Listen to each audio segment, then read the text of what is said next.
As it turns out, I never had an Uncle Sal.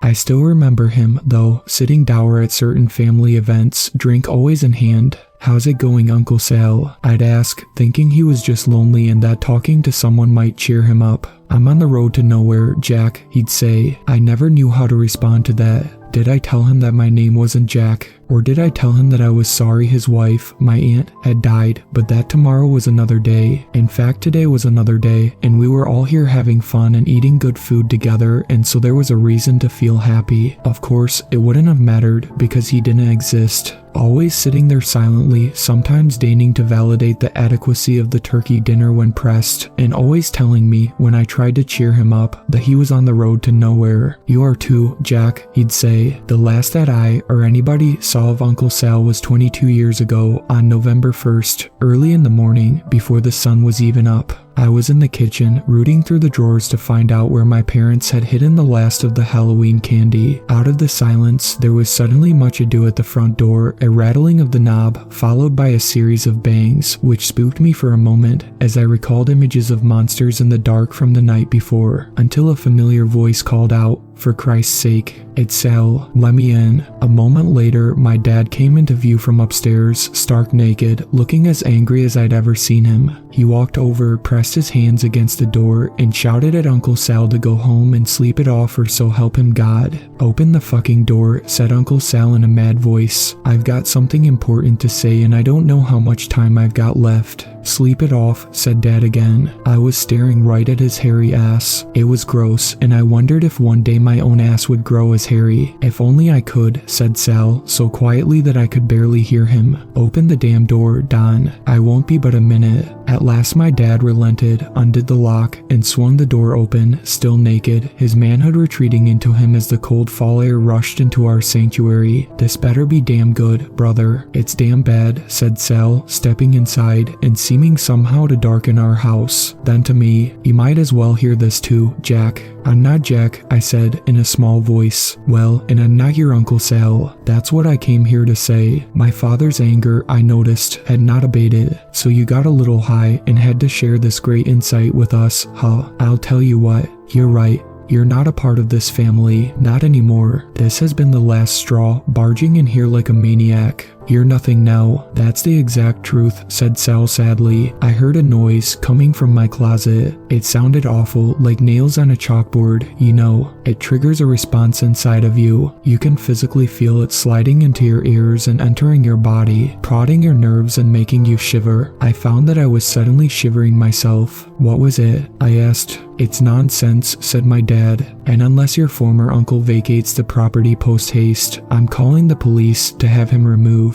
When Sal made no move to leave, my father's hairy ass stalked off into the kitchen where the phone was located. "I didn't know what it was at first," said Sal, now staring up the staircase as if he expected something to come down it at any moment. "I was too afraid to look. Didn't need anything from the closet anyway, just a bunch of old memories in there and dead suits that I had no use for, so I stayed right away. Spent a lot of time at the bar, and when I was drunk enough, I'd stumble home and sleep on the couch. I could still hear it. No, I could still feel it, but it wasn't so bad when I was sloshed and down the hall from it." "But you did find out what it was?" I asked, both eager to know and afraid to know. "I heard my father talking into the phone in the kitchen." "I did," said Sal, "because, well, it sounds ridiculous now, but I suppose that anything we do seems ridiculous from the right distance. Well, anyway, one night, I was there on the couch, my head swimming in liquor and my bank account dangerously dwindling, and I asked myself, what kind of a man are you, afraid of his own goddamn closet? And I resolved then and there that I would stop the noise with my own bare hands. On the surface level, I had to convince myself that it was all just some problem with the pipes behind the wall, but deep down, I knew that wasn't it at all. I could feel it in my cells, my atoms, and after I had foolishly gathered some tools from the garage, the feeling grew stronger with each step I took towards my bedroom. With each decibel that god-forsaken noise increased, so too did my dread at facing it. My father returned to where we were standing, by the door in front of the stairwell. "Police are on their way," he said. "I'm going to get dressed. Stay a minute, Don. I'm just getting to the point.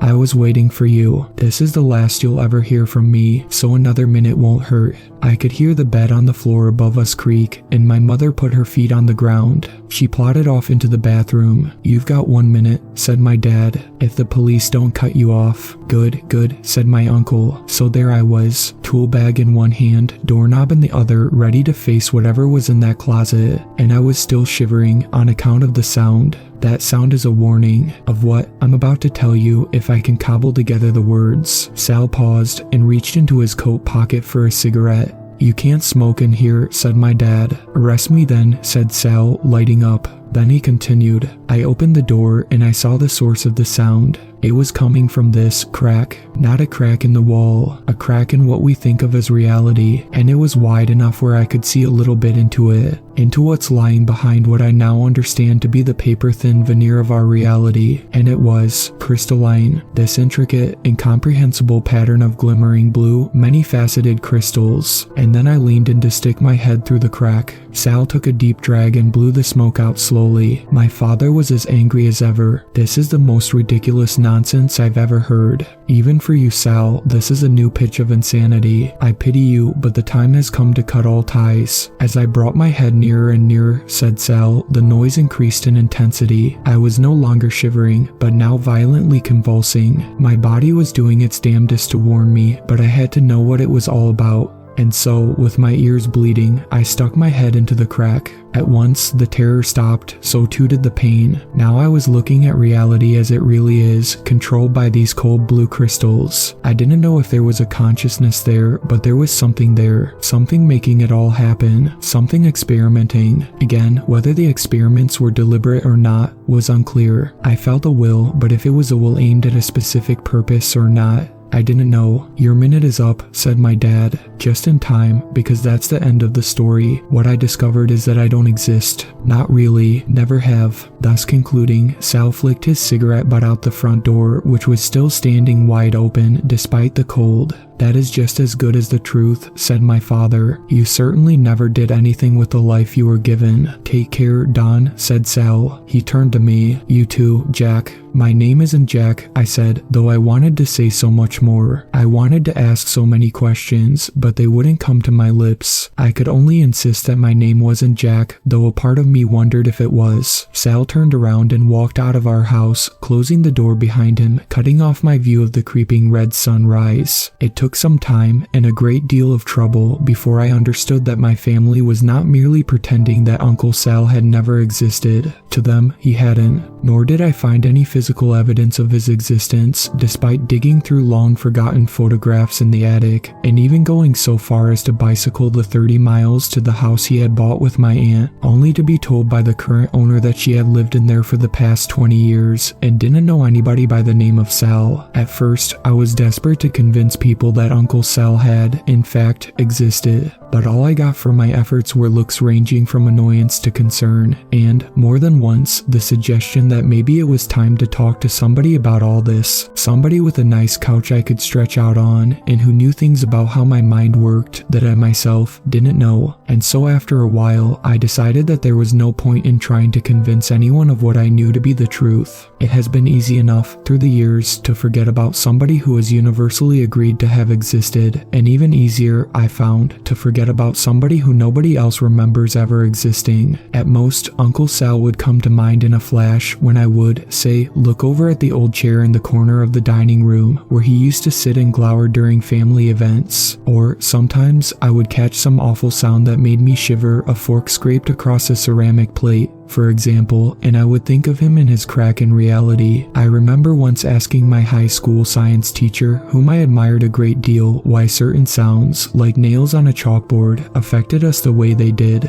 "That's an excellent question," said Mr. Hartley. "I won't pretend to have the answer, but I can offer a hypothesis. Most likely, there was a time in our evolutionary history when reacting with visceral revulsion to such sounds afforded us a greater chance of survival. Say these noises sounded similar to the call of some ancient predator that stalked us in the night. Having an extra sensitivity to these sorts of sounds would help alert us to dangerous presences that meant us harm. On the other hand, this theory is a little too neat. It's entirely possible that there's no good reason at all, that one day our ancestors randomly developed this trait, and since it didn't kill them, it stuck around, as other, more useful traits worked towards our survival. So nobody really knows, I asked. Mr. Hartley smiled. I'll confess that I'm not an expert on the subject. I'll tell you what, though, Jim, if you want to research this topic and hand in a report on it, I'll give you extra credit. Not that you need it at all, but I truly believe that learning something about the world we live in is its own reward. And frankly, I'm hoping that you take up the challenge so that I might learn something too. I accepted the assignment and researched the topic. At the time, the year 2000, the most authoritative study was done in 1986 when scientists reproduced the sound with a forked garden tool on a chalkboard and then separated out the different frequencies contained in it. They found that it was the middle range of pitches that caused feelings of revulsion in the subjects. They concluded, as Mr. Hartley had, that our response to these sounds was likely due to the offending pitches resembling the call of some predator early on in our evolution, such as possibly a certain type of monkey. Now armed with a perfectly rational explanation for why we were repulsed by these sounds, I forgot about Uncle Sal entirely for several years. The world was a place that made sense. It wasn't some bizarre experimental illusion created by cold, alien things lurking behind a sheet of opaque paper. I was quite sure of that. Now we will skip ahead 20 years through the building of a life that has been, on the whole, quite happy and fulfilling. To yesterday afternoon, I returned to my nice house on the outskirts of a small, coastal town where I had been teaching at a small, well-endowed university. My wife, Alicia, was in her studio working on a painting. The children, I remembered, were on a playdate with friends that would stretch into evening. A perfect opportunity, I thought, for lovemaking. Hey sweetie, I said, sticking my head into the studio. You up for taking a little break? Maybe have a glass of wine with me? Alicia peeked around the canvas. She had red streaks of paint across her forehead, which turned me on. Sure, she said, smiling sweetly. Let me go wash up. No, I said. I like it better this way. My wife laughed, and we went down to the kitchen together to select a bottle of wine. Something white, she said. I've seen enough red for today. This piece I'm working on now, it may be the one that does me in. Sounds dramatic, I said, picking out a Pinot Grigio and holding up the bottle for approval. Alicia nodded. When do I get to see it, anyway? I asked, uncorking the bottle. I think it's formed enough now to look like something other than a swirling mess of placenta, so whenever you like. I poured out 2 glasses full and handed one to Alicia. Hey, she said, before I forget, who's Uncle Sal? I froze, with the glass of wine inches from my lips. Who? Some guy claiming to be your uncle. Said he's been trying to reach you all day, so he tried my number. He had a message for you that I wrote down. How come you never told me you have an uncle? I became unstuck and swallowed down half the contents of my glass. I don't, I said, thinking about the series of unanswered calls I had received that day from an unknown caller. Must have been a wrong number. Ah, said Alicia. He did say that the message was for a Jack. But, you know, some people use that as a nickname for James, so I thought that's all it was. The message was quite strange too. I can't remember what it said for some reason, just that it was strange. It's up in the studio. I shivered. Might as well just toss it in the trash since, you know, it's not for me. I never had an Uncle Sal or even knew anybody by the name of Sal. Just a wrong number. Got it? Said Alicia. Shall we head upstairs, do the deed? I had grown cold inside and wanted desperately to warm up. We should, I said, topping off my glass. Alicia led the way up the stairs, and I followed from behind, looking at the bud I knew so well, but which still was full of untold wonders for me. But the warm feelings didn't come, and instead, I was greeted by the sudden and hideous vision of my father's naked, hairy ass, as I had seen it all those years ago. I drained my glass mid-step, only successfully landing half of its contents in my mouth, the rest dribbled down my chin. We reached the second floor and made way to the bedroom. But halfway there, Alicia stopped in front of her studio. Want to see it? She asked. The painting. Yes, I said. I think that by then I could already hear the sound. Could feel it reaching into my ears and sliding into my body. Alicia led me into the studio and around to the front of the painting. There on the canvas was a chaotic bunch of dark colors smeared around and on top of each other, and on top of it all, in blood red paint, some words. They read, "Here on the road to nowhere." I dropped my wine glass to the floor as Alicia spoke above the increasing noise. That was the message, she said. from Uncle Sal. I turned to face her in uncomprehending terror as the noise increased in intensity, from mere fingernails scraping against a chalkboard to dark and heavy claws tearing through reality itself. Then a crack formed, and Alicia, my love, split down the middle, spilling out a cold blue and screaming the sound. I began jerking violently around, knocking over the canvas, and grew desperate to escape. I obeyed the most powerful, most primitive urge I had ever experienced, and ran out of the room and down the hall. I fell down the stairs, banging body parts against the treads and the balusters, but was too full of panic to feel any physical pain. I made it to the front door and outside, into the purple twilight, and kept running to where my car was parked. I jumped inside and started driving down the road.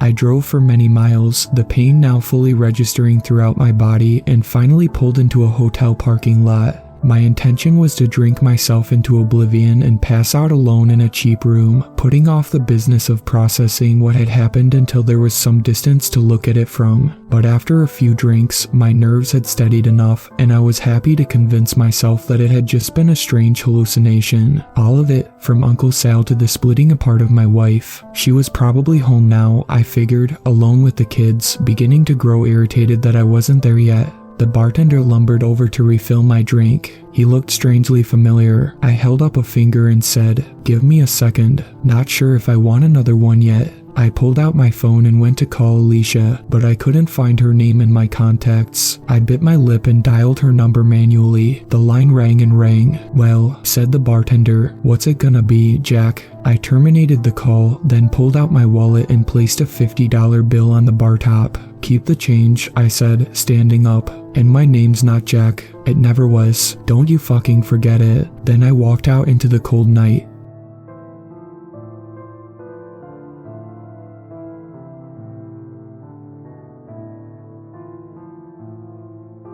Thank you to my superfans, Sweet Black Swan, Tacy, and Brooklyn. I really appreciate you guys supporting my channel, and I look forward to making more content for everyone.